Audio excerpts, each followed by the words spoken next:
Shalom and good evening. I'm Joel Blackford, and this is Blackford Talks Prophecy. We have Ryan Speakman with us tonight. He's a pastor down in Lake Havasu City. So if you've ever heard of London Bridge is falling down, Ryan would know if it was going to. And so he's a Yep. pastor with These Final Days is his ministry, but also Living Word Family Church in Lake Havasu City. And so he's been a pastor for many, many years. He knows the seals very, very well, people. So let's have Ryan, come on and introduce yourself and talk about yourself. Okay. All right. Yeah. Thank you so much, Joel, for having me. And yeah, Joel, I can't remember when it was that you first invited me on to the Prophecy Table with Yeah, I can't Doug. remember either. I think it was maybe a year ago. I was thinking about a year. So that means you and I have been fast friends for a whole year, and you and I, of course, hit it off right away. And I think the main thing we have in common is the timing of the rapture. Oh yeah. Oh But yeah. we know in this eschatology game, that's like everything. Like if we agree on that, we're best friends, right? Right. And then it's been kind of fun to kind of see the other little nuts and bolts that you have some ideas, I've got some ideas. But anyways, yeah. So again, thank you for having me on. You know how much I love the topic. I've been the topic of the last days, right, into the world. So I've been at this for really for about half a century. I was thinking about this before the show. Literally, 9 years old when I first got the call, and you know what I mean by that. Hear from the Oh Holy yeah. Spirit. Yeah. First time in my life I ever heard from the Holy Spirit, and it was so strong. It was almost audible. Not quite, but I'm 58 now, so my gosh, man, that's 49 years ago. I've been writing and teaching since 1999. So that's what's that, 26 years now, right? And doesn't mean I'm right about anything, but it does mean that I'm very devoted to the topic. I love it. We do, like the Apostle Paul said, we look and we try, and right now we kind of see through a glass darkly, but God is good. His word is true. The Holy Spirit is powerful, and you and I are both filled with the Holy Spirit. So we understand that anointing, and God's, through the Holy Spirit, He's revealing these unfolding mysteries to us, those of us who are called to teach this, as we get closer. And I don't know about you, Joel. I think we're kind of close to Jesus Oh, coming back. oh, I think we're close. But I'm not going to put any dates on anything, and I mean, but I look very carefully every fall because we have the true month of Tishri, which would have Rosh Hashanah and Yes, yes, Yom yes, Kippur and Sukkot. Those are important dates to watch. But yes, then they are. also, I watch the fall Sukkot from First Kings 12. And so you've got Jeroboam, Rehoboam, they're fighting, and Jeroboam says, "We're not going to send anybody down to the south to Judah to go to the regular festivals in the fall that I just mentioned." So they set up their own. And actually, we're finishing it tonight, right now. This would be the final day of the fall Sukkot. And we've False had code. Okay. false Sukkot. Yes, it's the big one. And then Yeah. Halloween was on the false Yom Kippur. So, and we don't know if they celebrated it or not, but we know there were all sorts of bad things going on in the Northern Kingdom. Oh my gosh. Yeah, Yeah. exactly. And The, and that's why God let the Assyrians come in and do their right. thing. That the 10 lost tribes, etc. Yeah. Yeah. Yeah, and I just finished a gigantic, dissertation on the 10 lost tribes in part Oh, 3 of my book series. So I'll mention okay. that I have a book series out there. These final days, and part 1 and part 2 are available now on Amazon. Actually, if I could There's share a my. link there. Actually, if people look in the paired links, the big blue box that says these final days.org donations, and I assume that would take you to your link also, right? Yeah, so if you go there and you just click to go to the main page, Yep. then you'll see links to my 2 books on Amazon, right? Yep. And I'm just now wrapping up part 3, so getting ready to publish that. I mean, people have been listening to this for years from me, coming soon. I'm almost done. Yeah. I ended up doing a complete rewrite of part 3, basically in the last 2 years, especially the last year, because of Okay. what happened in Damascus on December 8th of last year. Right.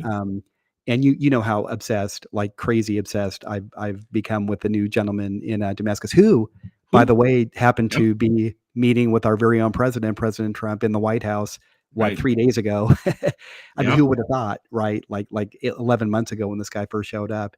So yeah, a lot going on. Very, very exciting times. But anyways, yeah, so I wrote about the 10 lost tribes, and I was just, getting ready to write my conclusion, and I just thought, I can't do this conclusion without writing about Ahmad al-Sharaa, the new guy in Damascus who just met with the president. So anyways, writing about him, part 3 coming soon. So there, I got my commercial in for my books. You Yay. got a good commercial in. So Yeah. your claim to fame is that you believe the seals are opening. Okay. And I'd like to have you run through some of those things. So let's try to click this and see if that works. Okay, we'll be off camera for a while here because you need to be able to see this, people, as Ryan runs it through. So Ryan, would you explain what you generally believe and what you think is occurring? Yeah, I would love to. And if I could just correct you real quick, I I think my claim to fame, it's not even the end time stuff, but what I claim is my claim to fame is the Holy Spirit. So I Sure, want to sure. emphasize that, yeah, indwelling the Holy Spirit. And hey, right, we can't do any of this stuff without the Holy Spirit. So, but yeah, and also the seals. You're right. I've got It makes my you own. unique. There are very few people that think that the seals have been opening up more recently here. Most people would say 2,000 years ago, or they can't possibly open before the rapture. For sure, you're exactly right. And it's funny because I was thinking about this before we, started the live stream this evening. That out of everything that I teach, possibly the only, and I teach a lot of different, subtopics. The only thing that I teach, I think that is 100% unique. Like I haven't heard anybody else, run the same theory at the flagpole. Is this? It's my interpretation Oh, this is unique, of the Ryan. This 7 is great. seals, yeah. Yeah. And, And which, in most cases, I would say, well, that's a huge red flag. That probably means that no, this guy's no. interpretation is wrong. Yeah, I don't know. I'll say this, that, again, I got the calling for this topic, the end times, Book of Revelation, when I was 9 years old. Sure. And, for years and years and years following, I just, daily thought about the world system and world history and how this could all lead up to the one world government and the reign of the Antichrist.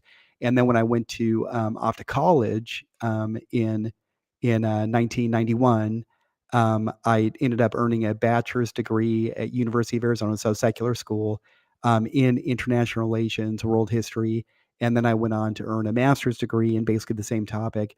And by the time I was done, I just was so convinced of this model. I mean, it's for me, it's just striking how much this fits the seals, and maybe it makes sense. So let me start kind of You at the. have the ability to zoom in a little bit on, let's see, here it is. Oh, So, for sure, and I yeah, will, so and I'll whoop, and I'll kind that's of zoom. Carla. Let me let me find the one that said, here it is. So, going to have to zoom in, can't read any of that, so there you go. Absolutely, yeah, and Okay, I'll all right. probably kind of zoom in and zoom out just for clarity. But Thank you. basic. Okay, so one premise. I'm going to zoom out real quick, and then I'll zoom right back in. So everybody, Yep, bear with me here. So the Book of Revelation's a very long book. It's 22 chapters long. We know, right? And I'll tell you, and I know you're familiar with this too. That a lot of end times teachers, preachers, writers, they claim that the Book of Revelation is not in chronological order, and personally, I cry foul on that. And I don't know where you stand on that, Joel, but personally, I feel like if Revelation was not in chronological order, it would be, in essence, indecipherable, and God is not the author of confusion. I'm sorry.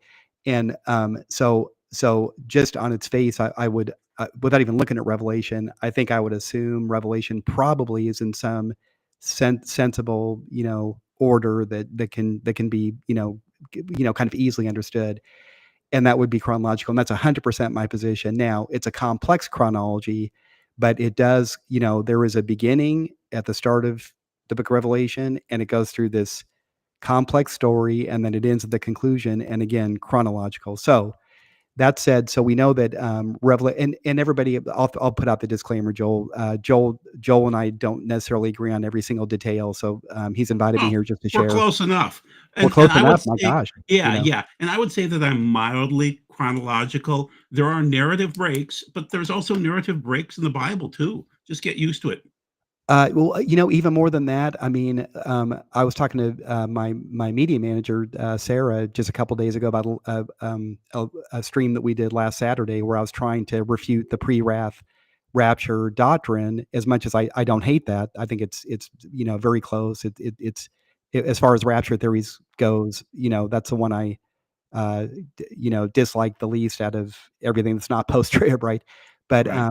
but yeah, I just so trying to refute that, the rapture is depicted according to some people in Revelation chapter 4, and then it's depicted again in Revelation chapter 7, and then again in Revelation chapter 11, and then chapter 14, and finally chapter 19. So when the heck does it take place? But what's happening is what you just said, which is exactly right, Joel. I agree with that. That it's a complex narrative in chronological order, but you have these little mini prophecies that take place like, hey, this terrible thing's getting ready to start. So here's just a reminder of what God's going to do, at the end when Jesus comes back. It's complex, but Sure. that it's what we do. We dig in and we study, we're diligent, study, present ourselves approved to God, right? Okay, so chapter one's the introduction, chapters two and Yep. three are the seven letters. Chapter 4 really is the prelude to the prophecy portion of Revelation.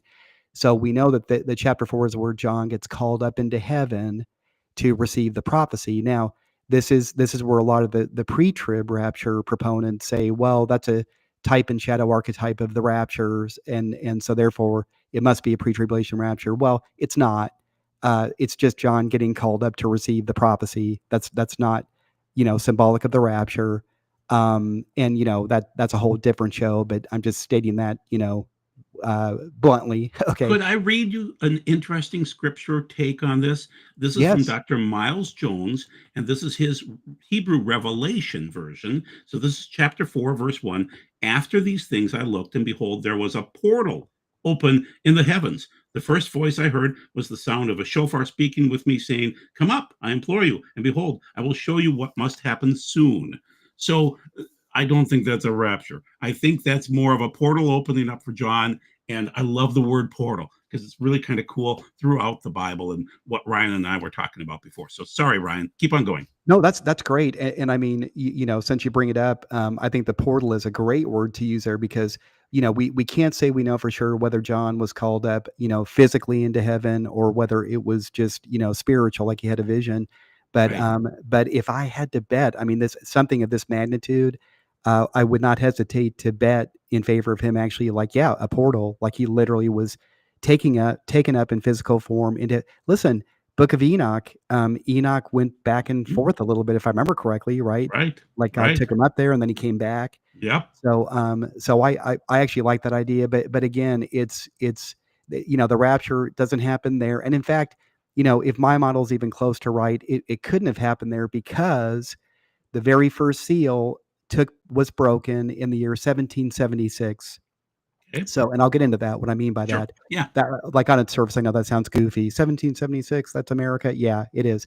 But so if Revelation chapter 4 is archetypal of the rapture, that means the rapture would have had to have taken place before 1776, going on our Sure. assumption that Revelation's chronological. So, you know, and believe me, I don't even, that's probably the first time I've even said those words because that's not the main, argument against this being the rapture. But let's, this topic is so much fun. It's so easy to get off on a I rabbit know. I trail. love it. So, I love the topic. there's so much of this, right? So all that said, I'm going to zoom out again because I want to kind of point out something here. So I have this section on my timeline, which I've been working on for quarter century here, right? That is Sure. in the color orange, and this is what I call the prelude to the 7-year Great Tribulation. Sure. And we say 7 years. We know Jesus meant only the last half of that 7-year period, but that's just for shorthand.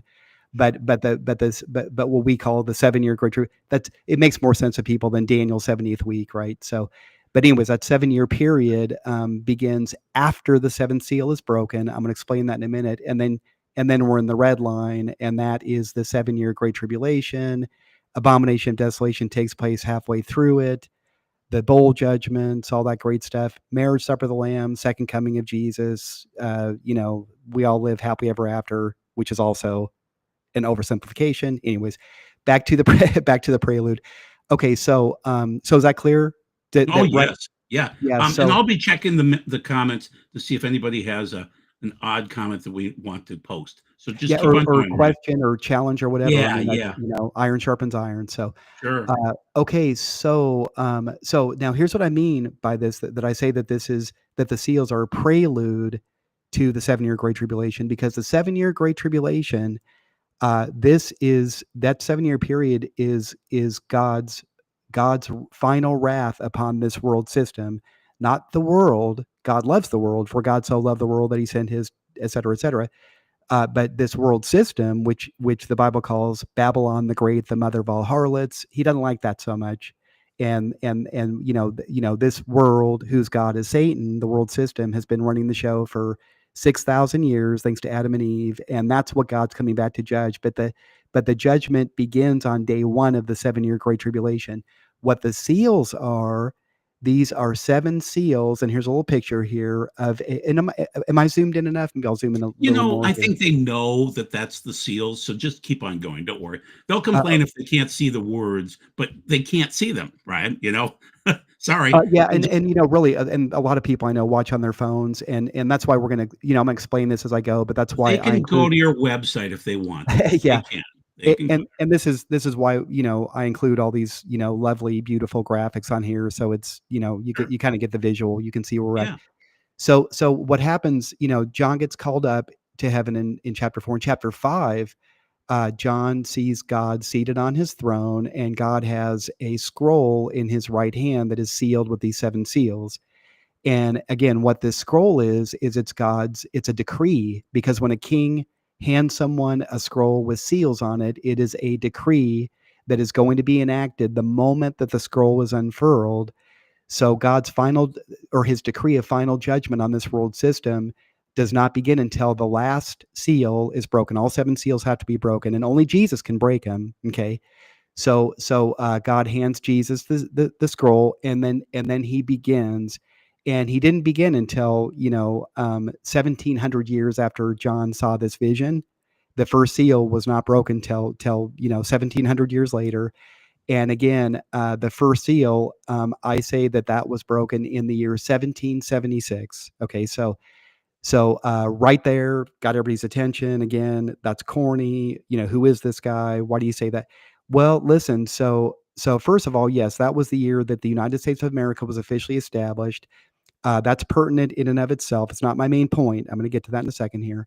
But the United States is the final world hegemon before Jesus comes back, before the Antichrist comes in and takes over. Okay, so really today, this is a huge statement to make. And again, I don't know where you are on this, Joel, but the United States of America is what Revelation chapter 7 refers to as Mystery Babylon, the Oh, we Babylon the totally Great. agree. We Good, totally good, agree. good. Yeah. Babylon the Great, the mother of all harlots, Oh et cetera, yeah. et cetera. That's us. And That's us. listen, it's not that that God's going to punish us. America's not that bad. We have freedom, and we're the number one exporter of Christianity. And this, so yes, but it's not about just the United States. It's about the entire system of global hegemony, all the way back to really the Tower of Babel. But let's just say the original Babylon under King Nebuchadnezzar, right? So we think of the statue in King Nebuchadnezzar's dream. The head of gold is Babylon, and then you've got the Medo-Persian Empire, followed by the Greek Empire, followed by the Roman Empire. Finally, the feet of iron and clay, which is a final days permutation of the Roman Empire. That's why it's got the iron mixed in, just like the iron legs, which are the pure Western Roman Empire. Where that's describing the last hegemon, head of the world system before Jesus comes back. And then there's a rock that's made without hands, and it's thrown at the base of the statue, and the whole statue. It's Jesus coming back to destroy this fallen world system and replace it with God's manifest kingdom here on earth. That's exactly what's described in Daniel chapter 2. Okay. So there has to be some final days head of the world system, global hegemon. Can I tell you something, Joel? So, Yeah, yeah, I bragged before about my, bachelor's in, international relations and world history, yeah. and then my master's. And the kind of one of the number one things I learned over that whole 6-7 year period I was in college is not only is the United States the undisputed global hegemon, we are the greatest, most powerful, richest, most influential hegemon that has ever existed in human history. Okay. Yeah. And people could argue that with me. I actually spent a whole semester writing, or a year actually, I think it was, writing a paper in an honors class for a professor who was, he was like one of the senators in Arizona, one time, right? And he told me before, this class started, that he was convinced that China was the global hegemon. And by the time he read my paper, he said, "Oh my gosh, you convinced me. It's so much the United States, right?"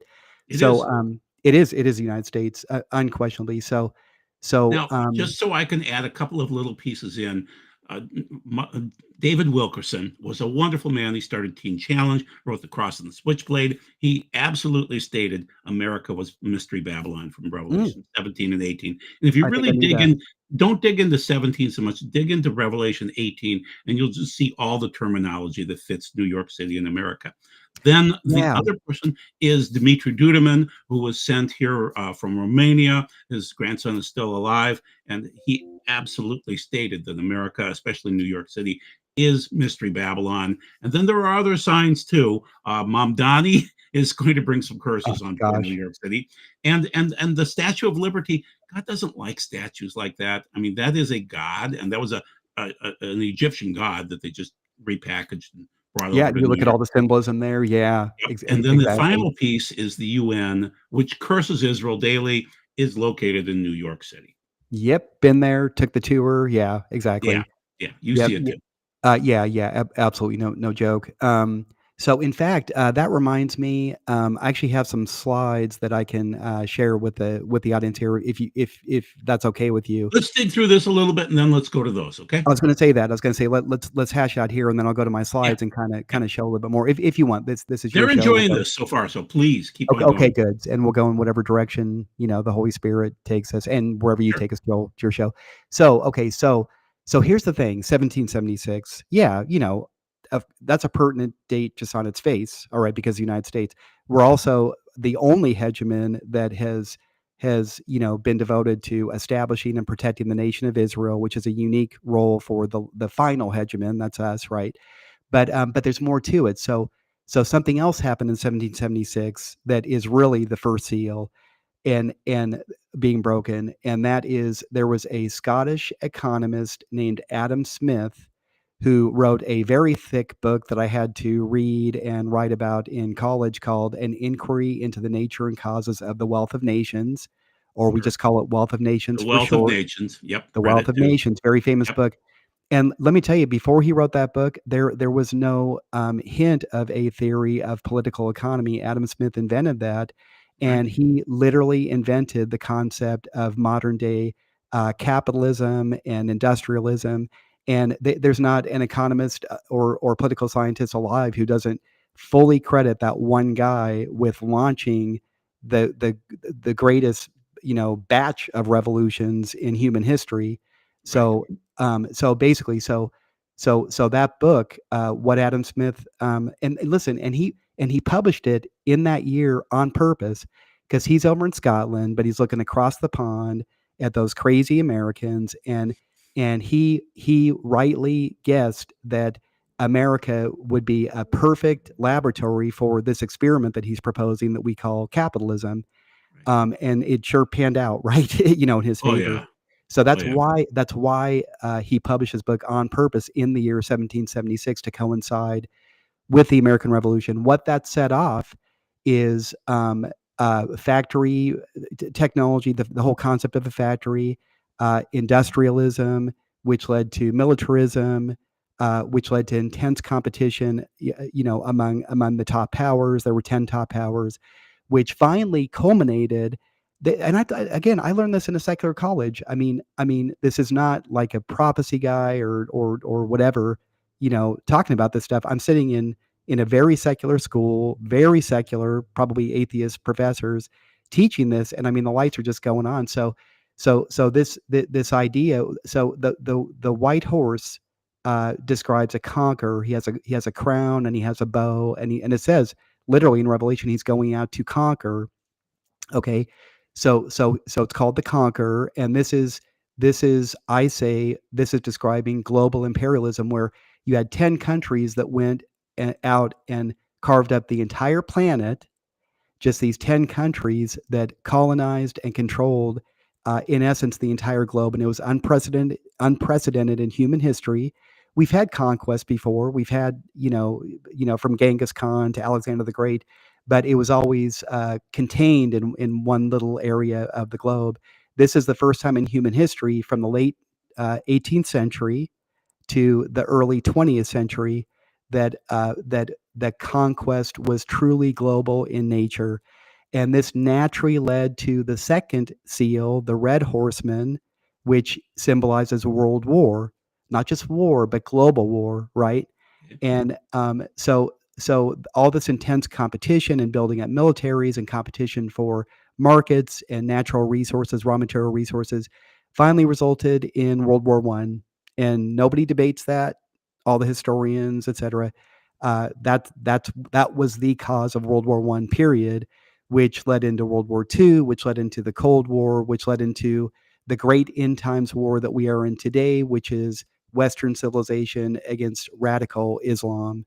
Am I overstating, No, Joel? you're fine. I'm just wondering. So you're going to go 1914, 1917 for the Red Horse, somewhere in that time frame. I'm saying 1914 was the exact year that the Okay. that the Okay. second seal was broken. Yep, it Okay. was broken Yep. in 1914. Because here's a principle I better mention right here. Once a seal, okay, now if the audience doesn't know, the seven seals on the scroll, the first four seals are also known as the four horsemen of the apocalypse. Sure. And here's one of my conjectures, is that once a seal is broken, that dynamic and phenomenon continues all the way to the Oh, end of the amen. culture. Amen. All four Yeah. horsemen ride together by the fourth horseman. You can see that It, to them is yep. given. And so, yeah, it's in the Greek and the Hebrew, it's all four. Yep, that's it, and that's how I depict it, that the first horseman set out, followed chronologically by the second, by the third, by Right. the fourth, and then the seals, and that these guys continue riding, and then the seven trumpets start sounding, and they continue sounding, and then the bowl judgments get poured out, and they continue pouring all the way up until the second coming of Christ. And Right. then yeah, so that's why, if anyone has a feeling that, like, the world has just been getting worse and worse and worse, well, that's true, and you ain't seen nothing yet. Right. Now, the third seal, when do you think that opened up?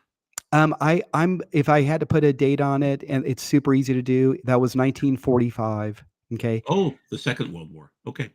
The end of the Second World War. So you had Right. the First Right. World War, and I remember in poli sci class, what we talked about is there was really just one World War, and it was just in two parts, and it was Yeah. interrupted by a couple of decades that we call the interwar period. But it was the same war. It was the same belligerence. World War One, so much naturally led into World War Two, but by the time World War Two concluded, the world had had enough. That's the year that we established the United Nations, and we changed all the rules, ostensibly, I mean, on the surface, of the global game, the imperialism game. And now, no one's allowed to colonize anybody else. And of course, there were a few exceptions, that didn't clean up their act right away. But basically, classical imperialism came to an end with the close of World War II. Uh, Sure. Great Britain shut down, pretty much all of its colonies, and Russia did, and Japan lost theirs. They lost the war. Germany, obviously, the United States, the Netherlands, Belgium, et cetera, et cetera. Right. Again, there were 10 main ones. Let's not forget the United Kingdom, obviously, Great Britain. But Sure. but so here's what happened though. Check this out. Okay, so see my little graphic down here. I don't know if you can see my cursor. Yeah. Oh, yeah. Yeah. We You can can. see Okay, what you're good. pointing at. Yeah. Okay, good. So my little guy down here, you've got the British guy, and he's looking at how they've carved up the continent of Africa, right? Sure. So what had happened is that these 10 world global powers, 10 great powers, in the process of carving up the world over the last 35 years, they had reduced what had been thriving independent economies Sure. into these highly dependent, exporting one or two raw material Yep. resources. Yep. It was almost a century and a half later, they couldn't recover, and to this day they haven't recovered. And so what that resulted in is something else that was completely unprecedented on a global scale, which was not famine, I wouldn't say, but it's global economic disparity. So that's really what's described in Revelation in the third seal, right? Sure. It says a denarius for a quart of wheat, and and that, but don't Inflation. harm it. Well, and more than that, though, yes, for sure, but it's more than that, because it says in Revelation, it says, but don't harm the oil and wine. Right. So what it describes is just the most basic food sustenance costing a fortune, but don't harm the luxury items. And what I think that's describing is wealth would get accumulated in a very small percentage of the human population, and a very large percentage would end up at the poverty level. It's precisely what we saw, begin immediately after World War II, and to this day, it's no better than it was, 80 years ago, whenever World War II ended. Um, so here, I got to do the math. Yeah, 80 years. Yeah, very good. Okay. Okay. Yep. Um, so yeah, so that's what I believe the third horseman is depicting, Sure. is not famine, not poverty, not inflation per se, Okay. but specifically global economic disparity. You've got, Okay. what did my number say there? The top 10% of the world owns 76% of the world's Oh yeah. wealth. Oh The yeah. bottom half of the world has only 2% of the wealth. Right. That's unprecedented in human history. You can research the heck out of this. It's never been like this. So what we're seeing, if we like kind of zoom out for a second, is, Yeah. I don't mean on the scroll, I mean conceptually, Right. is that starting with Jesus breaking the first seal, this global world system, whose god is Satan, that the curtain's being pulled back, and it's being exposed for what it really is, which is disastrous and unsustainable, and this is what it leads to. So that's what we're seeing, 6,000 years of the world system finally coming to a head, and now the reality of it is coming to fruition. Things are just falling apart. The system, it was destined to be a disaster, and that's exactly what it is. And it's hard for us to see it, because I went to Starbucks today, and I drive a nice truck, and my electricity's on right now. But because we're the hegemon, because you and I, Joel, we're Roman citizens. We live in the Roman Tec- Empire. So Technically, yes, we yeah, are. right. So we're the New York City is Rome. It was actually John Lennon that said that, right? Oh But yeah. so we're the beneficiaries of this mess. So we're kind of oblivious to it, unless we get on a plane and travel outside, which I have. And yeah, the world's in very, very bad shape. And this is where we get the concept of first world versus third world, right? So Right. that's the third seal. Again, Yep. once it was Okay. broken in 1945, it is 100% continued. We're Okay. still in this position today. Okay. So finally, the fourth seal, which is the Yes. fourth horseman, the pale horse, what that describes is, death by war and famine and pestilence. And we could throw up a red flag and say, well, yeah, but Ryan and Joel, come on, those things have happened. That they've existed in the human race since the beginning of the human race, right? Yes, but again, what we're looking for here is global scale, unprecedented global scale, like this Sure. world system again coming to a head, right? and Right. and that's precisely what we see. And I have a slide that kind of like makes that point better than I can make it just with my words here. But that's and I don't know if you want me to go a little bit into the Well, fifth and I, sixth I would seals. like you to mention Sure. one thing real quick. How You, does you, Israel fit into the timeline? How do you oh fit my gosh. Israel in there? Wow, what a incredibly important, fantastic question. I love it. Yeah, listen, and you know this too, right? You teach the same thing. Oh yeah. This whole story is about Israel. I mean, Israel is the epicenter of this story. That real estate that we call the Temple Mount in Jerusalem. I mean, that's what the whole battle's been for, all the way back to the Garden of Eden. So Israel, the story of Israel, very much fits into this, and how Israel fits in specifically just with the four seals is, we know that they lost the second temple in the year AD 70, the Romans, right? That Yep, was yep, spiritually. I don't know if I finished making that point, but that final judgment on Babylon the Great, when we see New York City get nuked in Revelation chapter 18, yep, it's not just judgment against the United States; it's judgment against the entire world system, all the way back to Babylon, right? sure. And that's not unfair. Why would God do that? I don't know. Ask him when you see him, but that's just how it works. We carry that spiritual mantle, right? So the Romans came in 87, destroyed the temple, killed 1 million Jews, and the Jews lost their nation for almost 2,000 years. Okay, so unprecedented. The book of Ezekiel talks about that. When is it Ezekiel or is it Isaiah? Talks about when has maybe Jeremiah. When has a nation ever ceased to exist and then is reborn again? Right? I'm sure it's Hmm. Ezekiel, Hmm. and that's a prophecy about Israel, of course, becoming a nation Right. again. So, so this is interesting. So, the first seal. No one's ever asked me this, so I'm going to think this out while my mouth is moving. I hope that's You want okay. me to tell my side of the story real Yes, quick yes, while you yes. think And it then through? So you I love work it. on pondering how Israel fits into yours. I state that I believe the first seal was not so much the takeover of anything, but in terms of how the seal is written to me, it's overcoming. So that first horseman would be west of Jerusalem, and I believe the west is falling. That literally the spirit of stupidity is coming Hmm. against the west, and I believe it opened as soon as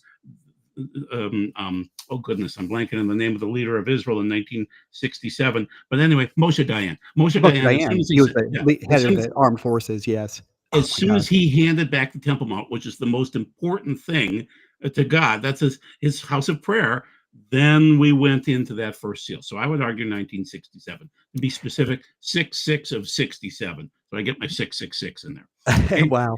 Yeah. And then the next one for me would be either Bush 1 or Bush 2, so 1991 or 2003 or maybe 2001, that you would have the second seal opening. And I would argue Lakak Shalom, which would be in the Hebrew, it's snatching peace away from the earth. And George Bush, Hmm. unfortunately, either one of them snatched peace from the world because they kicked the hornet's nest. And now we have this mess going on worldwide, and I won't go into it too deep, but that we're battling against we'll call it radical Muslims, and we're battling against communists, and so Yeah.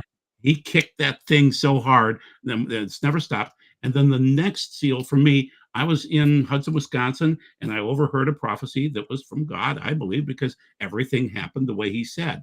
And so it related to that false Sukkot too, which occurred Wow. specifically during the election time frame of 2012. And so I believe that based on what he said, and we'll cover it some other time. I want you to talk.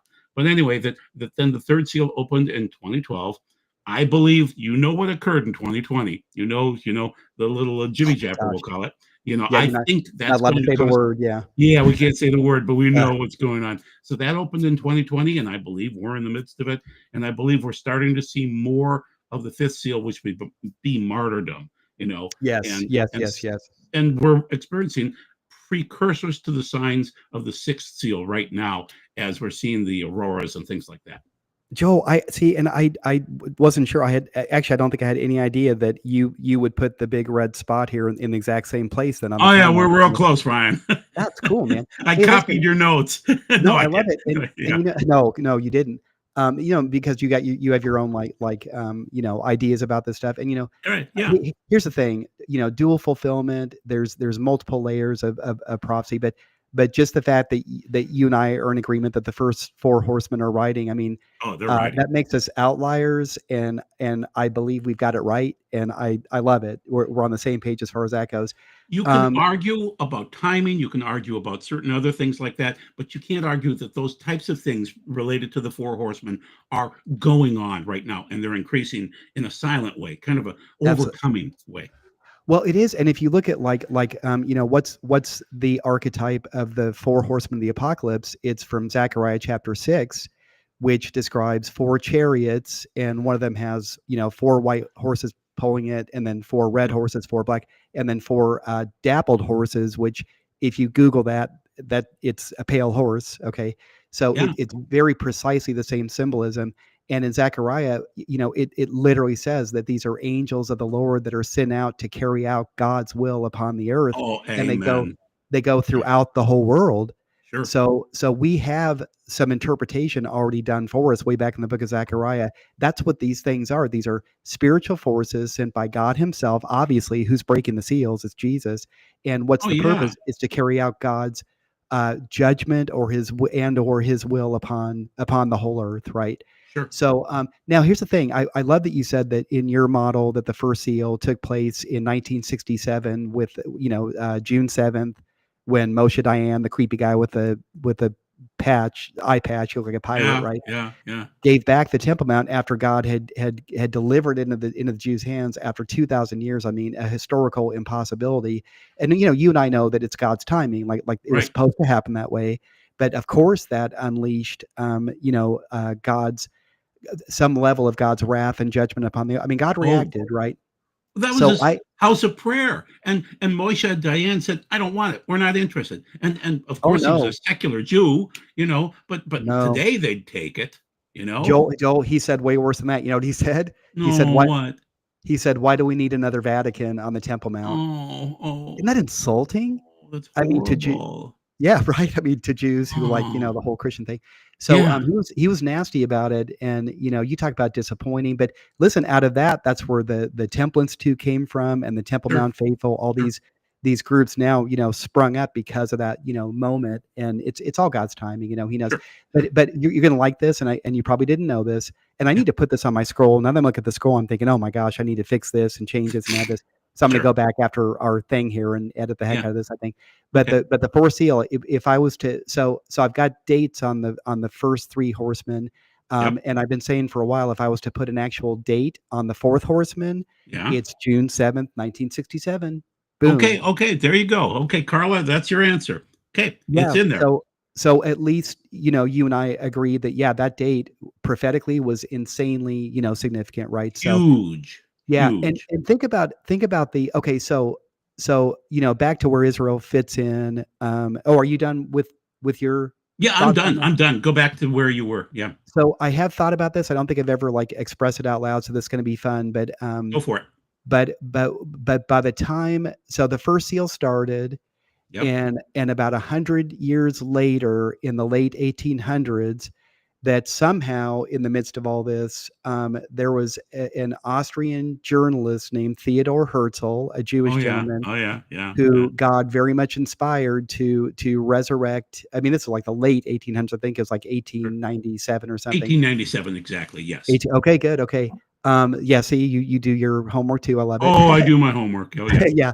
So Theodore Herzl, God gave him this vision and this anointing and this calling to resurrect the Zionist movement, and it is time for my nation Israel to be born again.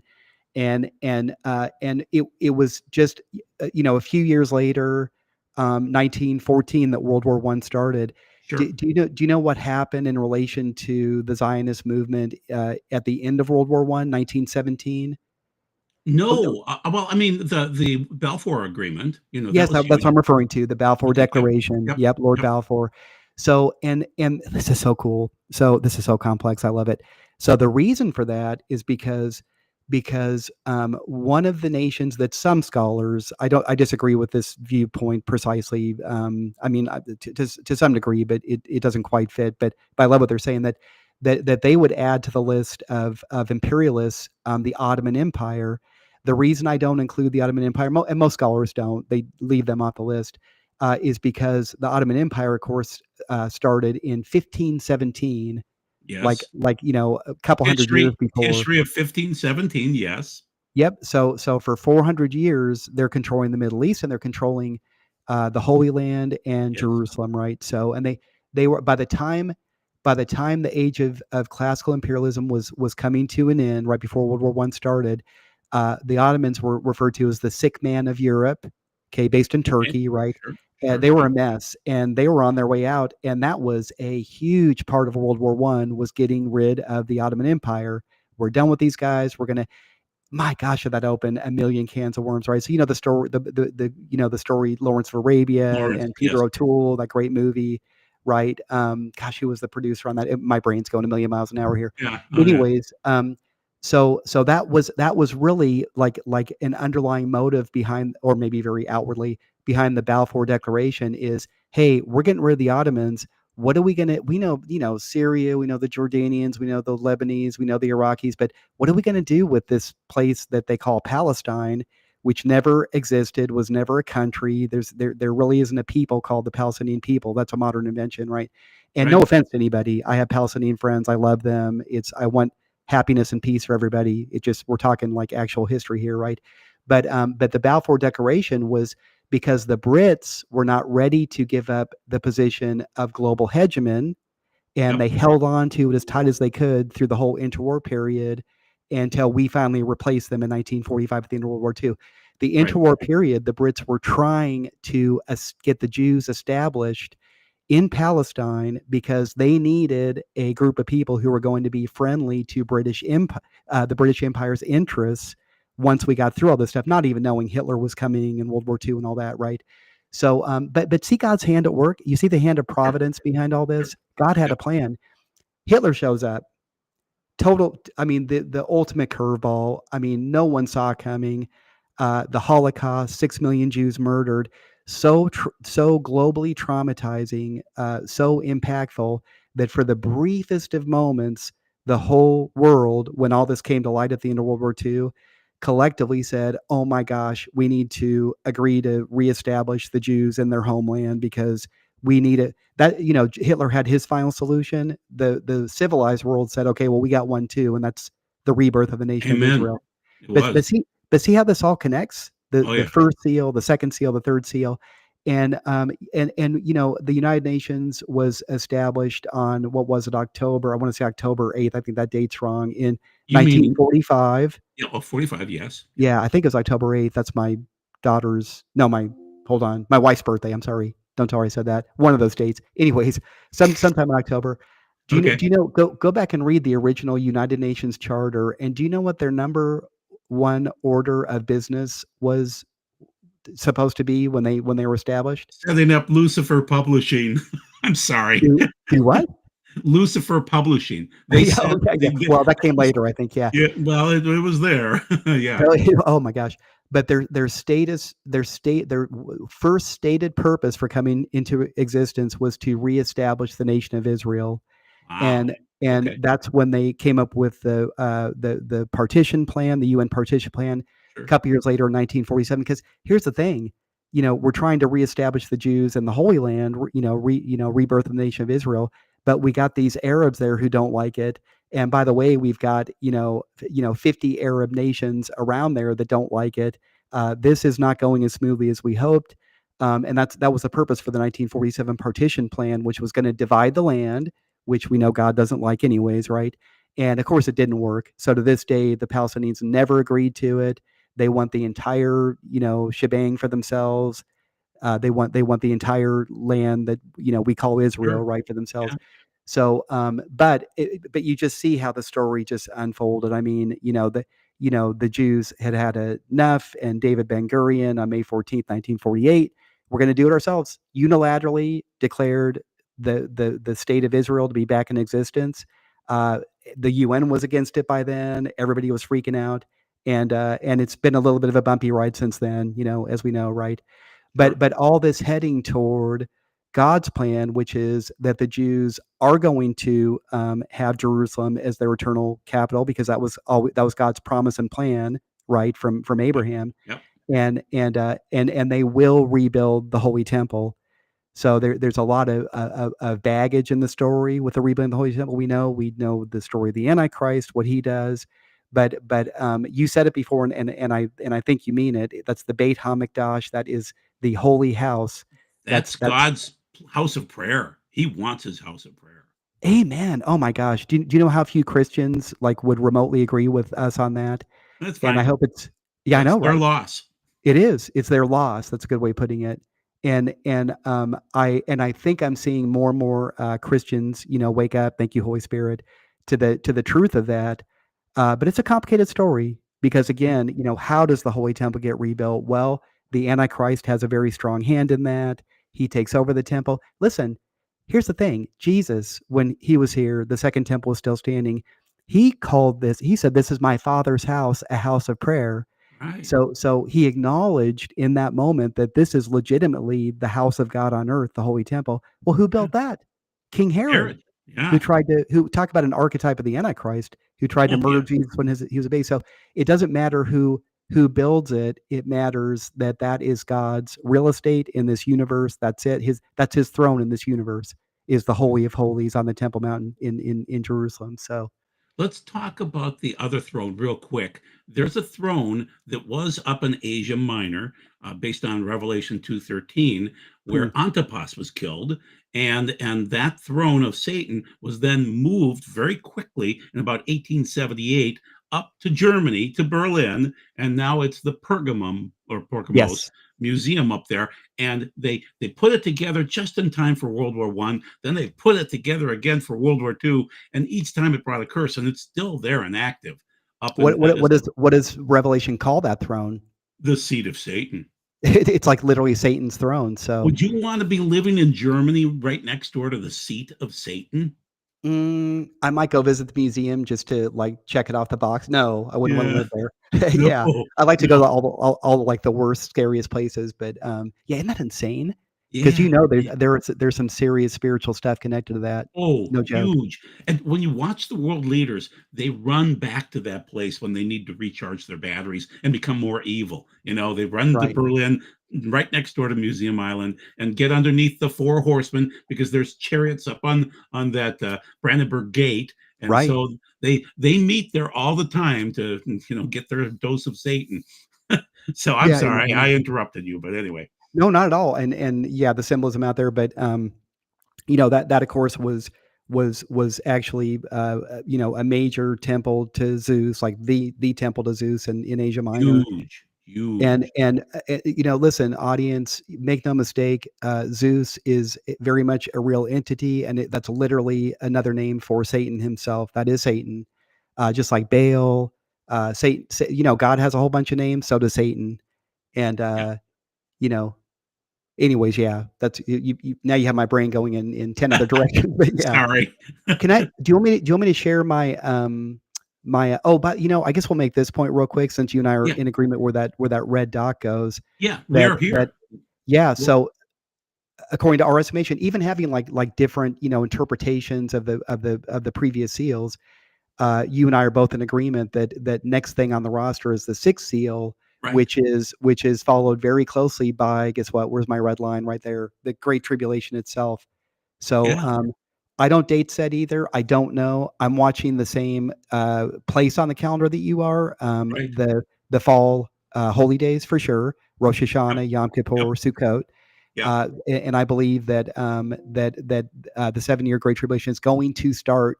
I think the first day of Sukkot, it could be Yom Kippur. I've been kicking this around more recently, but somewhere in there, in some future year.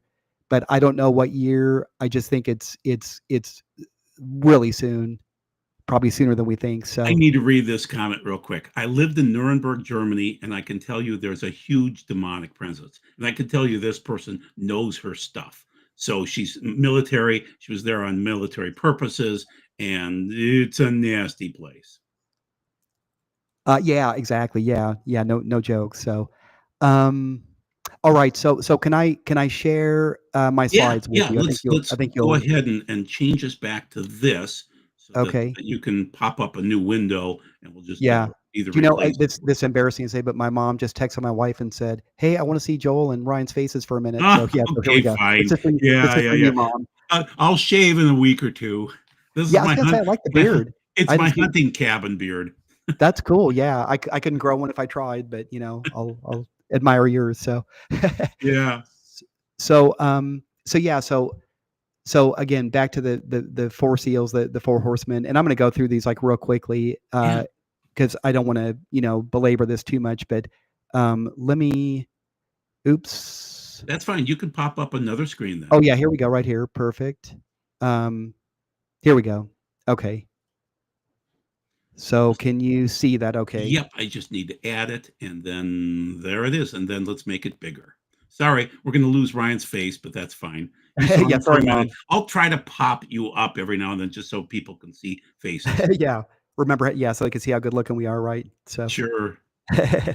so okay, so basically, so again, the seals, the four horsemen, the first four Yep. seals, Yep.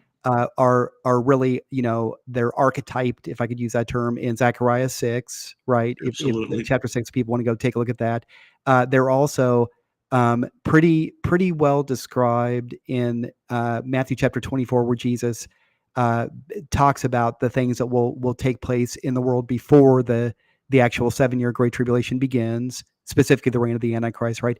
But Yep. but here's what I would say we should look for in the seven seals, really. And I would, let's extend this out, and then we're going to have the same criteria, in my opinion, for the seven trumpets and the Sure. seven bowl judgments, that they really should be very identifiable. So maybe somebody needs to explain it a little bit before, you say, the light goes on, you say, oh my gosh, yeah, that's it. But it can't be so obtuse that you need a microscope, or and 10 PhDs to be able to spot it. Right. It just really jumps out at you. Again, global imperialism, world war, global economic disparity. I mean, very identifiable, right? Unprecedented in human history, because these are all things that have happened throughout human history. So, but they have to be on a scale that we've never seen before. And what is Right. that scale? Global in scale. Yep. One horseman, we're honing in on, in this case, just a four horsemen, naturally follows the other. So that's the thing, that's what my professors all taught. Look, you get global imperialism, you're going to end up with world war.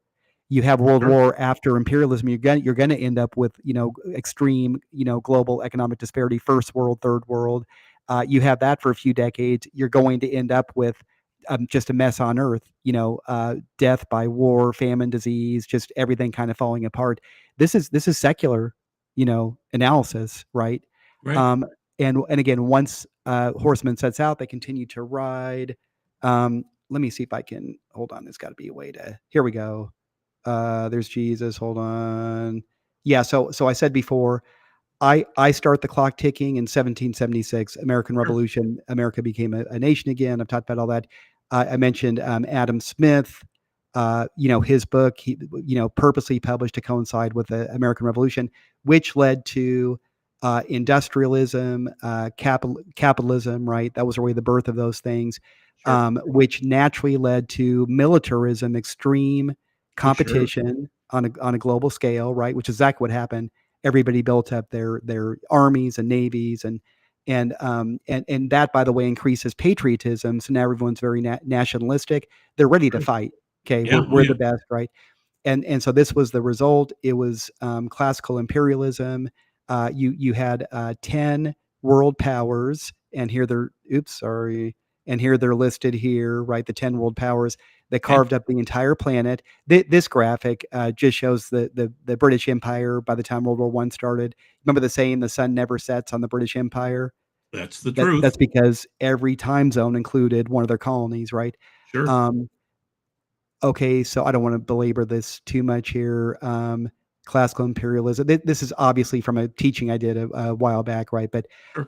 this is an important point, though. You remember I said, and you agree with me, that the four horses, once they start riding, they continue to ride. Well, classical imperialism, where you're actually putting colonies down in South Africa or wherever, that ended with World War One. Really, it started and then ended finally with the end of World War Two. But then that led into what we know today as neo-imperialism. So imperialism is happening more today than ever in history, but it's just very, kind of subtle and hidden. But you've still got, several, first world countries at the top of the global heap, and they're exploiting the rest of the world. And I'm not a Marxist.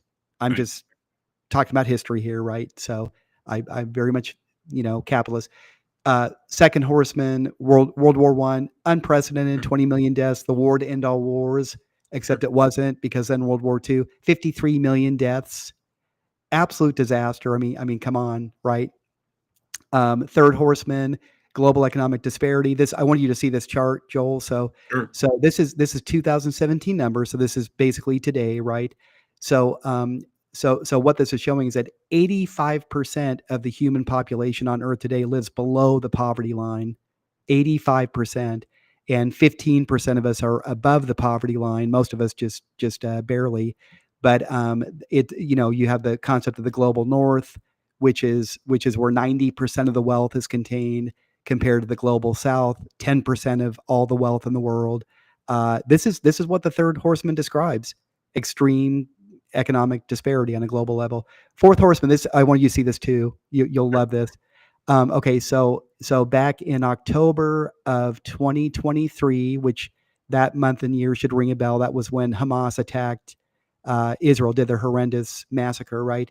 Sure. Literally the day after that, my wife, daughter, and I flew to New York City for a nice little 1 week long vacation. That, of course, we had scheduled a year before that happened, and that was weird. Like flying into JFK with what was happening, over in Israel. It was so Right. bizarre. I saw the very first pro Hamas protests there. Thousands of these nuts just off of Times Square, waving Hamas flags. It was crazy. I got it on video. Go look at my TikTok Okay. channel. Sure. So we took a tour of the UN, and this was our tour guide.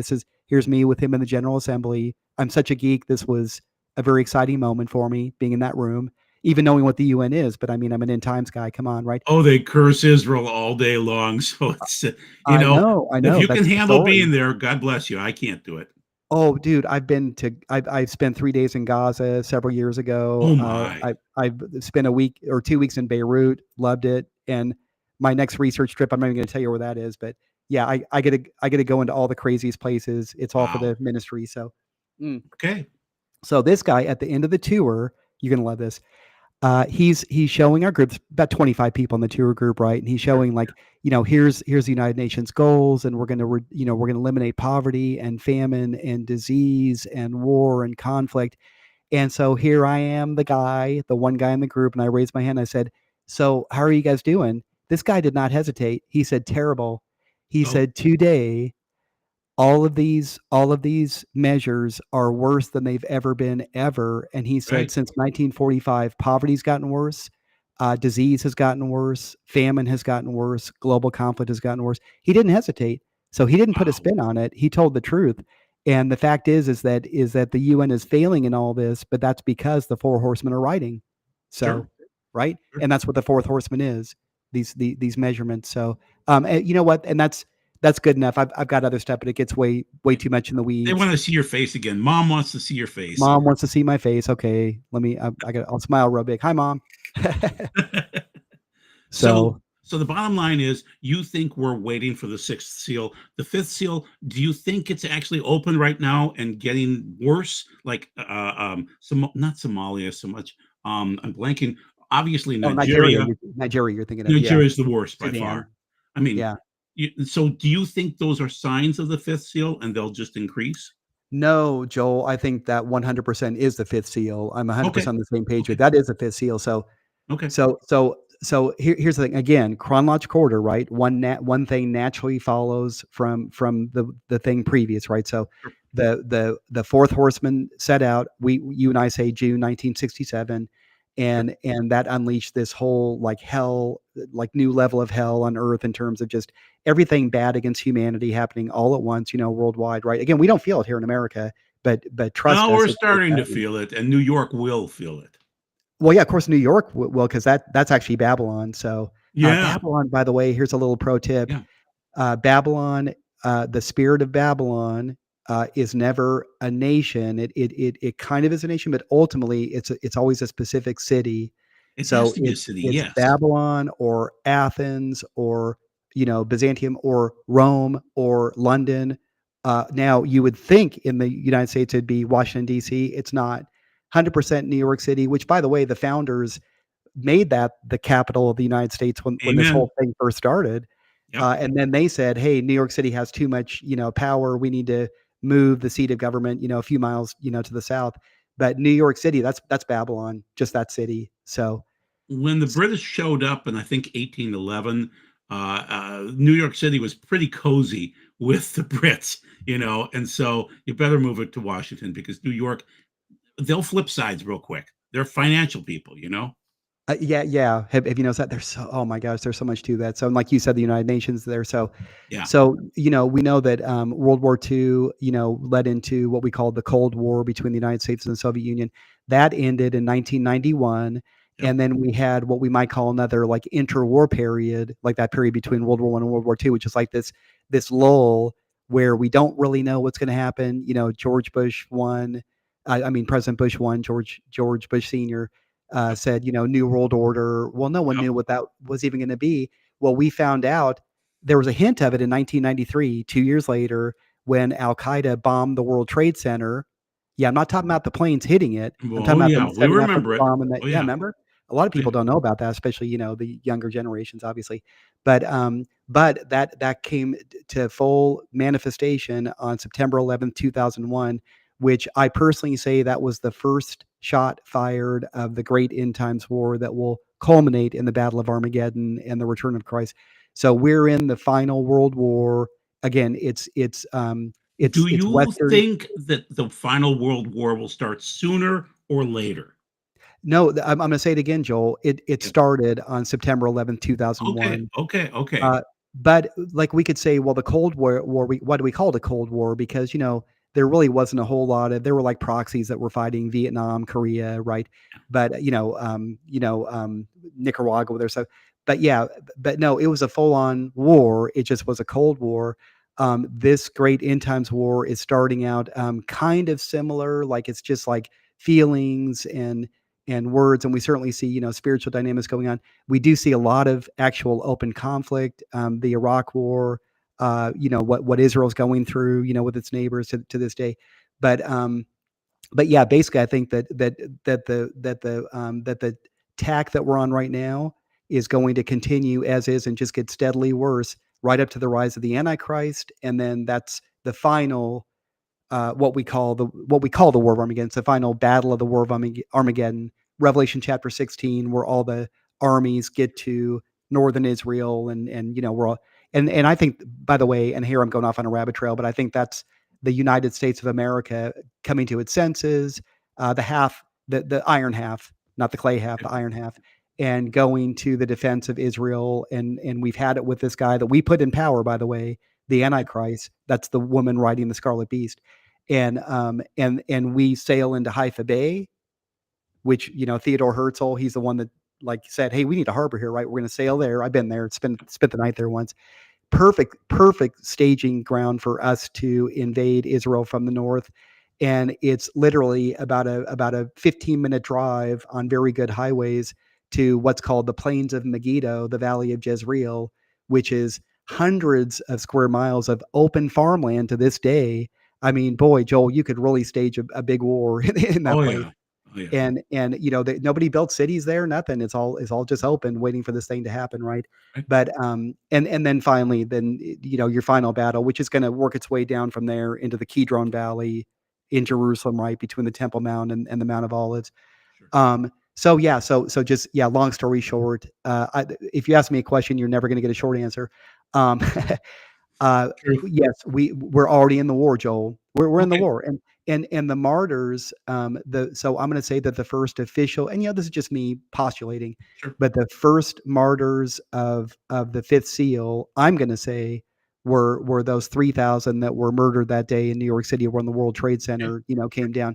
And of course, when I say martyr, is it all 3,000? Well, a martyr in this context is Christian, so who knows how many of them were born again, whatever. Sure. But look what's happened since then. I mean, ISIS, when they, in their heyday, which is coming back, by the way, cutting off heads of Christians. That lines up with Revelation chapter 20. I mean, who cuts off people's heads? It's the radical Islamists. That's it. And that's described in Revelation chapter 20. But yeah, like you said it before, it's happening right now in Nigeria, Sudan, but it's coming in waves, and we're going to see a huge wave coming. I mean, gosh, Revelation chapter 12, we know, when the Antichrist takes over the Holy Temple and on the Temple Mount Hmm. that he Hmm. helps to build, halfway through that 7-year period that we call the Great Tribulation, he immediately outlaws Judaism and Christianity. It says very clearly in Revelation chapter 12, and he Yeah. goes out to kill all of us. And that's when the fifth seal is going to come to like its full, Oh, manifestation. sure. So Oh, it'll be horrible by then. Yeah. yeah, Yeah. but hey, It'll be Joel, you and I are not going to get caught. We're not going to get martyred. We're going to be on the Mount of Olives on the last day with a big banner that says, "Welcome back, well, Yeshua." there is a personal prophecy that I don't make it through. So, Is that true? Oh unfortunately, gosh, yeah. I'm so sorry. Oh, Well, that's hey, fine. I'm fine. no, hey, Yeah. no, Joel, listen though, that we're still going to see each other that day. You'll be coming back on a white horse with Yeah. Jesus, and Dying during the Great Tribulation isn't that bad. You get some of the best benefits. So, it might be better than actually going through it. But yeah, oh yeah, right, the oh yeah, actual tribulation martyrs. What's their reward? You remember Revelation chapter 20? oh yeah. They're the 20 is they're great for the martyrs. Yeah. Oh yeah. Well, they're specifically the ones who get to rule and reign in Jesus's, Right. actual central government in Yes. Jerusalem. Right. So if I don't get martyred and my prophecy comes true, which isn't a prophecy, it's just something Right. I've always, said, and I make it to the very end, I have dibs on, Maui, maybe Kauai. I'll get back to you on that. Ah, I won't be able to be in Jerusalem, but I'll come and visit you. yeah, you'll have to wait on Maui because when we have the sloshing, when the Earth kind of twists and Oh turns, my gosh, what am yeah, I the pole, thinking? pole trip. Yeah, you would die. Marky Zuckerberg is not going to survive the pole flip. That's so funny you say that because I've always said like I have dibs on Kauai, but my interpretation of the first trumpet, by the way, Yeah, yeah, it's actually the second trumpet, is a major chunk of meteor hitting the yeah, Pacific Ocean. It's got to yeah, be the Pacific, which is yeah. going to cause like a 300 to 1,000 foot tidal wave to Oh hit the yeah, West Coast. yeah. I mean, Hawaii's gone. It's gone. So Marky okay, Zuckerberg is not going to survive. It'll be $1 billion bunker underwater. yeah. Hey, you know what? I'm just going to get a bungalow in Tel Aviv, and then you and I could There like are have coffee safer every weekend. places. So. Corey Ten Boom mentioned in about 1973 that the Ozarks are a safe place for certain people, that angels will be protecting people there. So I have many friends leaving Minnesota because we're a wicked state now, Mm. due to our governor and other issues. Well, if you want corruption, we're the best state for that right now. Oh, brother. And so they're moving to the Ozarks, obviously. Yeah, So I've always had a strong sense that maybe at least one reason, maybe the main reason that God called me to Lake Havasu City. I think this is going to be this is a weird thing to say on your show, but I think it's going to be supernaturally protected during that time. And there's even a feeling of that over the city now. And we're okay. just far enough away from the West Coast that tidal wave's not gonna make it here. It So, should but hit the mountains before it hits you. Yeah, right, yeah, exactly. I will say this to the audience because this is a very practical, point here is that, Revelation chapter 18, just before New York City gets nuked, God says, "Come out of her, my people, lest you Right. suffer that same wrath." The point there being that we need to be listening every moment of every day because the Holy Spirit is going to give us instruction and direction where to be, where to go, so that we're supernaturally protected during all this stuff that's coming. And Joel and I say post tribulation rapture, we're going to be here, but we're going to be little, individual little Goshens walking around. Yeah. I don't know how I'll do it. Find your Goshen. Pray. God will tell Right. you. So He'll tell us. let's have some fun with slides here. So I'm going to pull this one up to the maximum, and then we'll show our faces again, people. Don't worry. Then we're going to click through. Just so you're aware that last night I went out and saw auroras, and so I just Oh, want to read one little thing and get Ryan's thoughts on this. So this is from the flares from that occurred just recently from the sun, and then they hit the Earth as of last night. And I'm going out again tonight.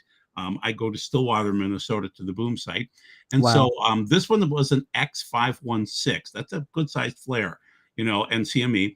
And it's due last night and tonight, but there was a bunch of these flares that were kicked off. So let's read in the yellow here on the right hand side. The sun has woken up. Soon, perhaps very soon, the Earth will get hit with a massive CME that will knock out all satellite and cellular communications across the globe.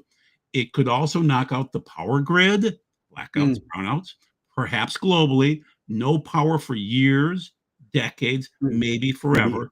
You need to prepare now. This seems to be, it's a blue check mark. Ryan, any thoughts about this? Yeah, so I saw this when you posted it to our These Final Days Yes. Facebook Messenger chat group, right? I think you Yeah. posted this just this morning, and I mean, just from a strictly scientific standpoint, we know that this is not only possible, but probably very much inevitable. A solar flare big enough to, like it says here, knock out global communications, maybe for a very long time. It says here, maybe forever. Right. And yeah, I mean that would have ginormous global ramifications. And I think that and I'm not going to say I think, I'm not going to pretend I don't know. This is kind of more your interpretation of the sixth seal, right? Right. That is plain into my interpretation. You're right. Yeah. Yeah. So this is what you're watching for. Yeah. Um, I mean, it's monumental. If it happens like it's describing here, that's obviously catastrophic on like a apocalyptic level. Um, that and that I have a different interpretation of the sixth seal, and But I'm but yours is close too. There's an earthquake in there and a volcano too. Oh yeah. so you oh yeah, that's right. We talked about this before. Yeah, Or you're you going to posted have those about this before. activities too. The sun kicking off that much energy, Yeah. plasma, and protons, it's going to move the crust away from the core, and so you'll get your volcanoes and your earthquakes. You'll get all of that. Full disclosure here, because you'd said that the first person that tuned in tonight is my twin brother Aaron, Yeah, and in part one of my book series, These Final Days, Part One, available on Amazon, Ryan yeah, Speakman. Um, I actually in right in there my interpretation back then. I published that way back in 2014. Man, I yeah, got a lot of work to do here. right. My interpretation of the sixth seal at that time was, my best guess was it's some kind of nuclear altercation involving Israel, and it never Okay, felt right. It always felt, there's a lot of reasons that it just felt not like a good fit at all. But it's kind of the best I could do, and I even said that in the book. Hey, sure, I'm not sure about this one. sure. This is a guess. Yeah, But Aaron, my twin brother, actually, it's probably been a good year and a half, 2 years now. I okay, would say 2 years. He finally convinced me. Said, Ryan, that's and this is what he says, Joel. So right. Yeah. he says this is a super volcano. I think it's Campy Flegrei, which is That is the best one. Yes. Naples, Israel, right? Best Yeah, candidate. yeah. Oh yeah. And I resisted it. There's two reasons I resisted this idea from Aaron. Yeah. First of all, because he's Aaron, so we're identical twins. So we've been fighting each other since the womb, right? Like Jacob and Right. Esau. Yeah. But the second reason, it just always seemed like so goofy to me, and it's unprecedented in Scripture. Like there's an archetype for the locust and the water turning to blood and the darkness and all everything Yeah. else. There's no volcano in the Bible, so Right. always just kind of dismissed it based on that. But when I stopped and he sat with me in Starbucks, by the way, and I think he bought and really spelled it out for me, it started to really click, and I started to kind Okay. of research it myself. So that's what I'm leaning toward myself Sure. at the moment, for sure. In fact, so much so that if you go back and look at my timeline, Aaron's volcano is actually on the timeline now. Okay. Like Okay. whatever I had on there. And it is part of the equation, even with what I do. So because things are going to kick off, guys. Yeah. When you see these solar storms come in yesterday and today, you're going to notice some weird things occurring in a week or so. You're going to notice maybe hurricanes, tornadoes, strong winds. I've noticed strong winds for a couple of days now in Minnesota. And then the other thing that you'll notice is that all of this energy will come in through the poles and just ratchet up everything underneath the surface. So you'll have the volcanoes and the earthquakes occurring in about a week or two. Okay. And so, there Well, are now many a week or two from right now. right now. Oh, interesting. Okay. Yeah. Wow. Now, I won't say that we're going into the sixth seal in a couple of weeks, but you'll see the precursors. You'll see more Sure. volcanic activity, and Etna is a big one. Flegrei is a big one over there in Etna, basically yeah. Italy. Yeah, Etna. But things are going to kick up, people. You'll just notice more. Now, when do we go in? I don't know. I mean, God determines that. But we're seeing more signs, and the energy coming in from the sun is one of those reasons. So, okay, so let me go ahead and move you. Yeah, Hey, Joel, actually, before we move on, I want to share another yeah, slide yeah, real yeah. Go quick. for it. Just I pop think it you're up. going to kick us. Yep. Let me say too first, before I pop that up, that I'm so glad we're having this conversation. Like we're talking in public now on this Yeah, show. well, But that's fine. We're friends. yeah, well, I'm gonna say something that I think you'll like here. So Yeah. because you post about this all the time, like here's the solar flares, and you're going to get a Right. Yeah. headache and all that. Yeah. Yeah. Um, Yeah. but which seems like not super dramatic, compared to like the other seals and the trumpets and all that.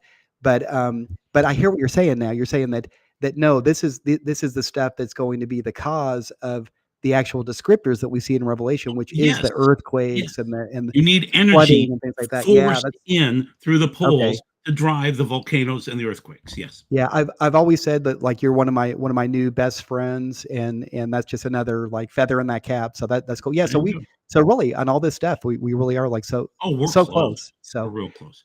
So here I got to show this to you. Yeah, You're gonna go, go, love go. Yeah. this. Okay. Pick it up. So let me. I gotta get this going on my end. I gotta come back to the show, and I'm gonna share my screen. Which one? This guy here. Okay, so this is part of my teaching. It's part of the same slideshow I was showing before, and this is like later in my teaching where I go Sure. into actually the fourth horseman, Yep. and because that's describing all these global phenomena, and like you and I both say, we both agree that the fourth, or at least we're in the time of the fourth horseman. I say it Oh, started in yeah. 1967, right? So whenever it started, we're in this period now. But look at this, man. I mean, could it be more clear? And these are not made up numbers. This isn't some prophecy guy in his basement in Alabama. I'm sorry, no offense to Alabama. I have a brother in Alabama, or did. Okay, but yeah, this is like actual United States Geological Survey stuff, right? These are real numbers, and from 1990. So this is a short period here, but from 1990 to basically the present day, there is a clear increase in the number of natural disasters. So, earthquakes, volcanoes, landslides, storms, floods, wildfires, et cetera. Right, and then this chart's even better. This one over here, because this goes all the way back to the year 1900. So this was even before like the modern age of extreme technology and global warming and all that, right? That that you see, all the natural disasters, insect infestations added here, right? That it was at a pretty low level, but over the last 100 years in 1 century, it's just climbed through the roof. I mean, look at this, like everything is spiking. What's interesting to me about this is that some secular scientists might look at this and say, well, this is because of humans, and this is the natural result of global warming and everything that humans are doing to the planet. But we see some stuff here that I don't think you can blame humans for. Earthquakes, I don't think so, and I don't think this is including like fracking earthquakes. This is just earthquakes, right? Natural. Volcanoes. I mean, volcanoes are not caused by global warming, right? So this to me is just the birth pangs. This is God's creation groaning for the redemption of the sons of man, right? You still with me, Joel? Oh, yeah. Oh, I Yeah. agree. I'm just clicking up Interesting, birth right? pangs. No, you're talking about birth pangs. I agree. Yeah, absolutely. But now that said, to the statement I just made that people might blame this on humans or whatever. Well, even if that is the case, and I think it is to some degree, I'm gonna go out on a limb and I'm gonna say yes. Actually, humans have had everything to do with the earth falling apart. Okay, a lot of it is spiritual too. It's just or God's hand or whatever, God's judgment. But that's the thing with humans. That's the whole story, is that we turn the keys over to Satan. So we've been messing up God's creation ever since. And this is insane. If you look at this chart, this population chart, back to the time of Christ, 2,000 years ago, and you look at how the human population has increased in number. Look what's happened just in the last 100 years. I mean, something's got to give. Something's got to break. The human population has just exploded, and I think it's part of the story. I've never found anything in the Bible or any prophecy, eschatology, that kind of like points to this. But I think just overall, just this extreme critical mass of human presence on Earth, whose God is Satan, right? This world system. You're just going to get bad consequences. So I think it relates. I So think it does too. yep. Cool. All right. Just So want to let me share click that. this down. And so basically, you're saying we're in the birth pangs. So Matthew 24 goes through the birth pangs, and Yep. Revelation 6 seems to match. They seem to mirror. Yes, absolutely. Hey, Joel, I'm so sorry. I'm going to step away for one So minute. I'm going to click to the next slide and talk about it while you're taking Excellent. a break. So I planned for that. So let's click I'll be right this. back. Yep. Okay. We'll be ready to go. So click, click. Okay. Talking about the red heifer and what occurred just recently here. I personally believe the two witnesses could be around it would make sense if they would show up before the red heifer is burned, but we'll see about that. The main thing is they did a test run supposedly and burned a red heifer, and I'll give you more information. So on the right-hand side, you'll see my conversation with Adam Eliyahu Berkowitz, who is my friend from Israel 365 News.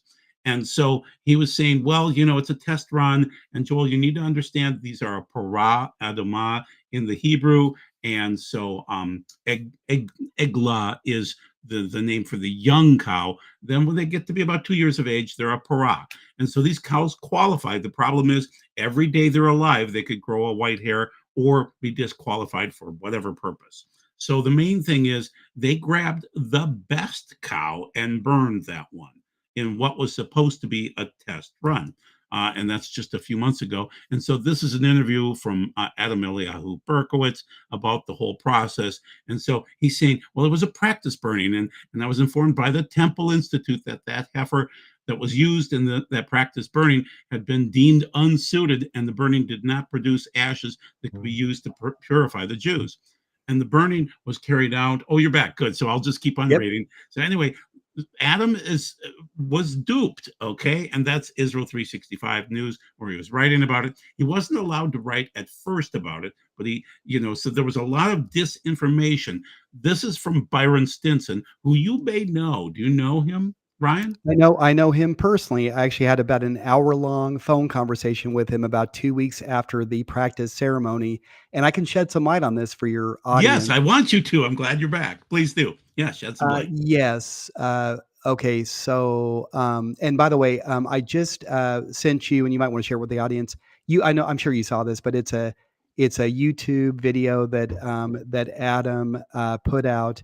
I'm not even sure when. I think it was in the last week or so, maybe a little bit longer. But where he actually, I think, is kind of like apologizing, and he's saying what you just said, that Adam actually felt like he was duped. He was. That people kind of Listen, here's the thing. Okay, so when I study this stuff, I try to always go as deep as possible with my research, and I always try to get primary source information, right? Right. So I've actually been in touch with Rabbi Yitzhak Mamo Right. all the way back in January. He and I first connected, and I've been trying to talk to him for about 3 years, right? So Sure. so Rabbi Mamo is he's kind of like one of the two main guys at what's called Bonet Israel, Yes. which is the organization who worked with Byron Stinson, this Texas rancher, Right. to bring over the 5 red heifers in September of 2020, was it? 2022, I believe. It had to 2022, be you're right. after the jibby jabber because then they Yes, yes, didn't yes, yes, mark the of course, cows. 2022, Yeah, 100% right. 2022. Yep. So Byron was just, really, or I'm gonna say is close friends with Rabbi Mamo, and they work together to bring the red heifers over, protect them, get them ready for the red heifer Right. ceremony, right? Yep. However, the ones who have to sign off on this is the Temple Institute, and we Right. could get mad and say that's not fair. Listen, these are the guys who are going to build the third temple. They're the ones who've been preparing, for decades now. They've got all the instruments. They've got the priestly garments. They've got the priests. They've trained the Right. priests, and I've known these guys, the Temple Institute, since 2012.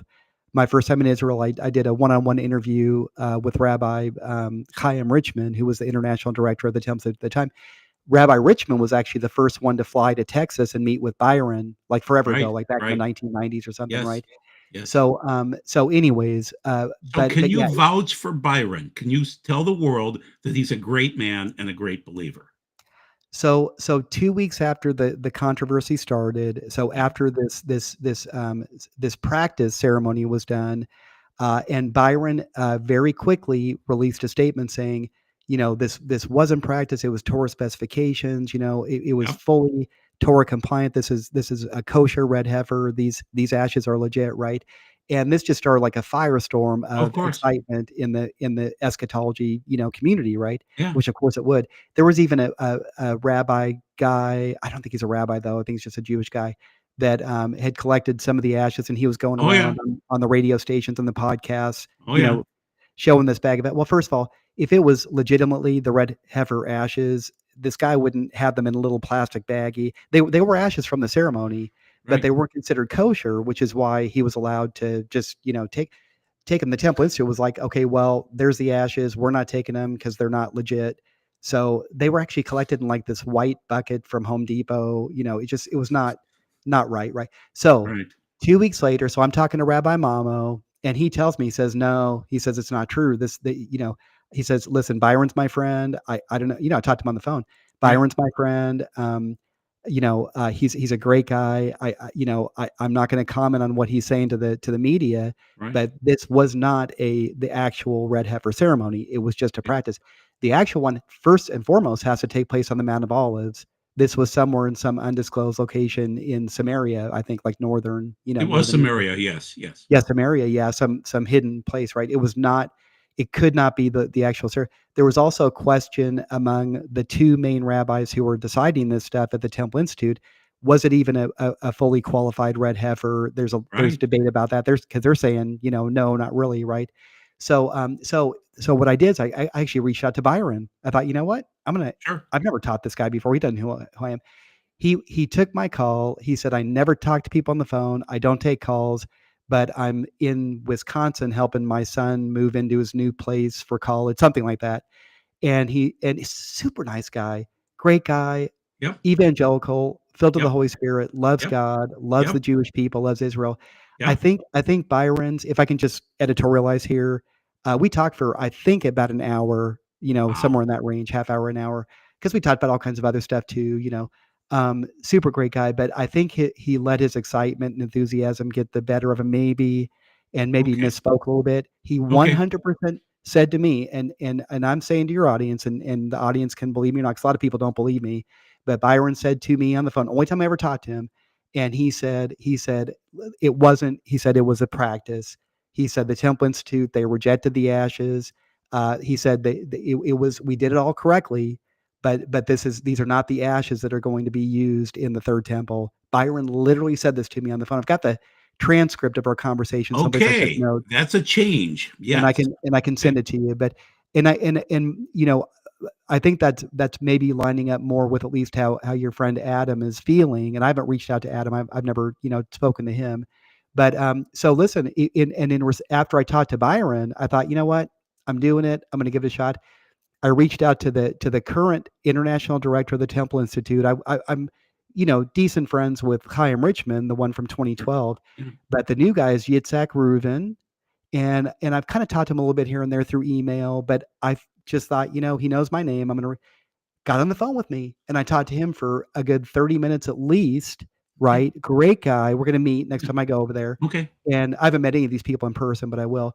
And yeah, and he fully confirmed. He said, "Look, we like Byron, Rabbi Mamo, phenomenal, Bonet Israel. We want to keep working with him." And Yitzhak Reuven even said, "Hey, if it was up to me," but he said it's, and I wish I could remember the guy's name off the top of my head, but there are two rabbis, a father and son, at the Temple Institute, and I probably not even supposed to say this, but it won't get bad to him. Reuven even like suggested maybe that there was a little bit of like discussion between those two. I'll just put it that way. Are these red heifers qualified? Are they not? Right. I'll tell you, Joel, the remaining red heifers right now, the Temple Institute is saying, nope, nope, they're not going to work. Oh. So the Temple Institute's current position is we do not any longer have a qualified red heifer if we ever did, but we're super close. And what Rabbi Reuven said to me is that this is weird. I never knew this. Maybe you didn't either, but maybe it's from the Talmud or something, Maimonides or something. That it's possible for a red heifer who has become disqualified because they sprouted a couple of black hairs. That if those They black fall hairs out. Yeah. fall That's out, you've heard Talmud. that. Yeah. Oh yeah. You've Oh heard yeah. that. Oh yeah. And Absolutely. and and Rabbi Reuven from the Temple Institute confirmed that to me. He said these red Yeah. heifers, we have to keep protect them. One of these guys could become qualified Oh yeah. tomorrow. Oh yeah. Okay, It so it's happens. exciting. It's all in God's timing. It's going to Right. happen when God's ready. But above all else, people have to know the Temple Institute is not going to accept a red heifer unless it is sacrificed on a plot of land that Rabbi Mamo happens to own. I'm going to go visit it next time I'm there. He's going to take me to that plot where the red heifer sacrifice was done in the time of the Second Temple. And do you know the ninth red heifer was sacrificed in the time of Jesus? Right. And Yeah. there hasn't Absolutely. been another. Yeah, this will be the 10th red This will be heifer. the 10th. Yep, but it's got to be in that spot where you'd be able to look. If it was standing, you'd be able to look into the door of the temple from the east, which means Right, what? It has to be directly adjacent to the Dome of the Rock, because right. that's where the third It temple is it going to be it built. should be. Now that's midrash again, but it makes sense too. So this is from the Temple Institute. This came out this morning. I This is saw an it. update and clarification regarding the current status of the red heifer. And so, they've been working on this for 10 years. 3 months ago, the practice was held. And then the ashes were not made on the Mount of Olives while facing the site of the Holy Temple are completely invalid, according to the Mishnah and the Rambam. Yep. So you cited him. And so there's Tahor, which is ritually pure, and Tamei. So they're citing these are Tamei ashes. But and Byron kind of went out and said, well, I think they're Tahor, but they're not.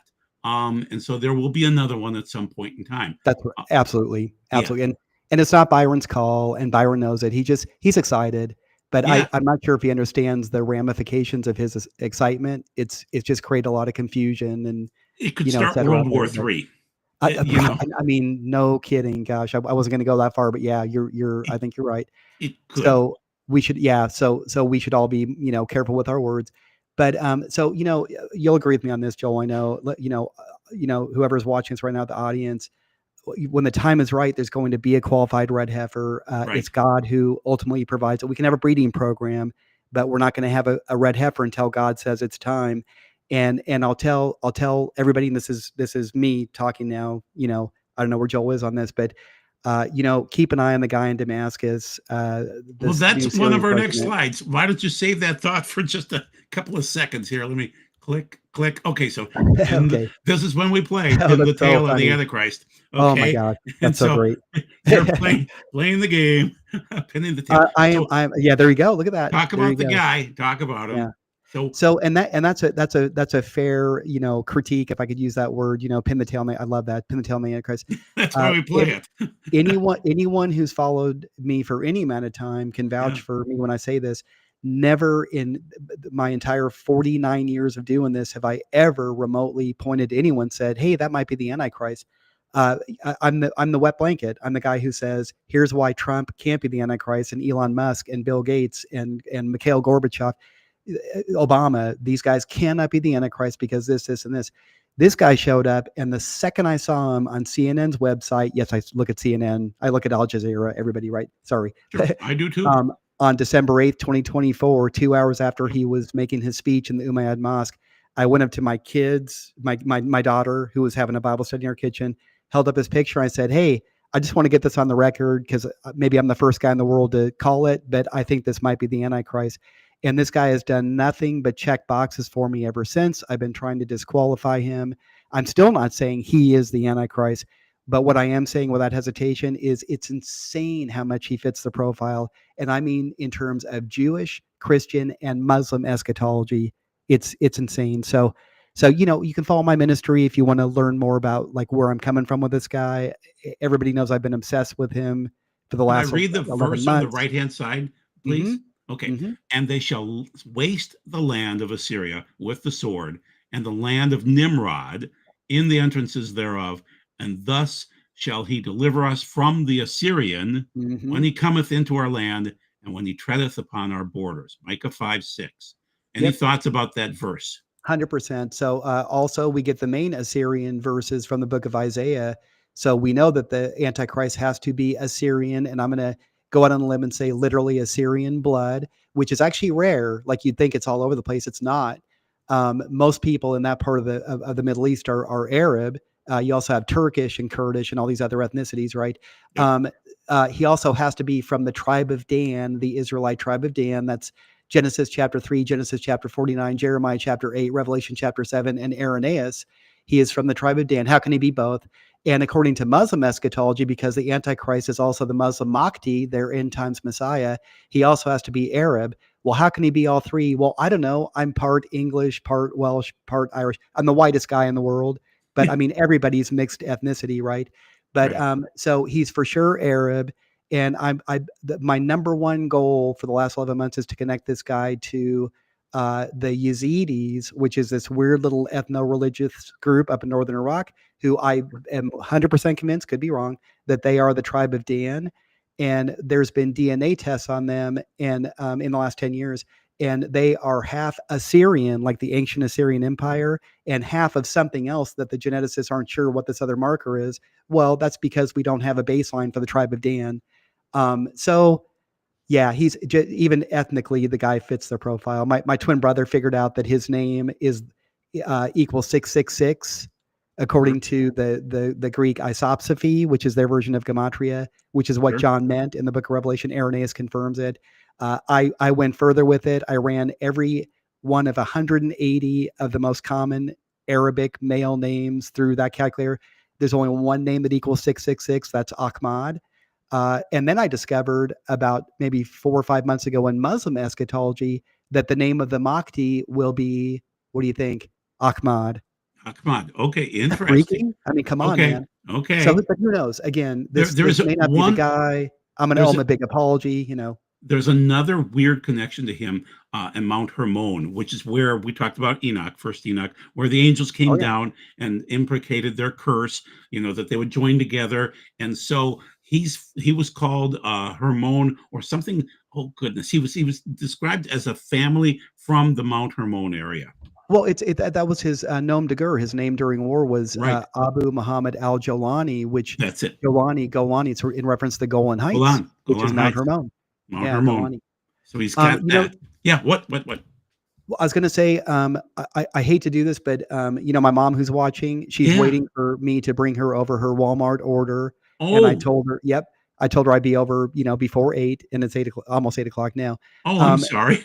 no, no, oh gosh, no, I apologize because it's been so much fun. We've been, on for an hour and 40 minutes, man. That's fun. We got to do this again. I'd Okay, love we to come will. back and we could Yeah. talk more about Al Shara if you'd like to, because if this is the guy, I mean, like, come on, we probably need to get the word out. So, Yeah. but again, thesefinaldays.org, you can check out my ministry.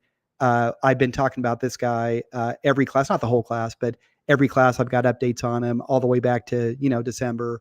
And all my classes you can find on my YouTube channel. Just, yeah, go to thesefinaldays.org and you'll find all my stuff. So, So, and he's in the link. So check through the body of the messages today, and you'll see his link in there. So you can click on it and just go straight there. So anyway, yeah, time to see Mom, and I'm going to see Aurora. So I'm kind of excited about that too. I'm jealous. Yeah, I can't see those Yeah, from Lake yeah. Havasu. Oh, We I'll got the see it. London Bridge, but we don't have that. So, Our BZ is going south, which means that the auroras are going to pop up in the north. So it's the right charge for that. So we're pretty excited about all the KP stuff and whatever else that's all yeah, man, techie and enjoy nerdy. that. That's great.